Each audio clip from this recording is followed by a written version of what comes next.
ताज्या बातम्यांसाठी महान करेला सबस्क्राइब करा आणि बेल आयकॉनला क्लिक करा। कोवाड येथील दुचाकी अपघातात तरुणाचा मृत्यू। कोवाड येथील दुचाकी अपघातात नरसू अशोक आढाव वय 32 यांचा मृत्यू झाला।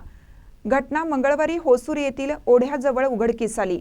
या प्रकरणी चंदगड पोलिसात नोंद करण्यात आली आहे। नरसू आढाव हे रविवारी सायंकाळी मार्केटला जाण्यासाठी घरातून बाहेर पडला होता। त्यानंतर 2 दिवस तो घरी परतला नाही। मंगळवारी रमेश जाधव यांनी होसूर ओढ्याजवळ त्याची दुचाकी पडलेली आणि नरसू जागीच ठार झालेले पाहिले। त्यांनी तात्काळ कुटुंबियांना घटनास्थळी कळवली। चंदगड पोलिसांनी तातडीने घटनास्थळी धाव घेऊन नोंद केली। पुढील तपास पोलीस उपनिरीक्षक आकाश भिंगार दिवे करत आहेत। नरसूच्या पश्चात पत्नी, एक मुलगी आणि आई वडील असा परिवार आहे।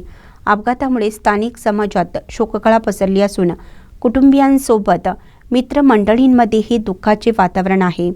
महानकरी न्यूजसाठी चंदगडहून प्रकाश ऐनापुरे।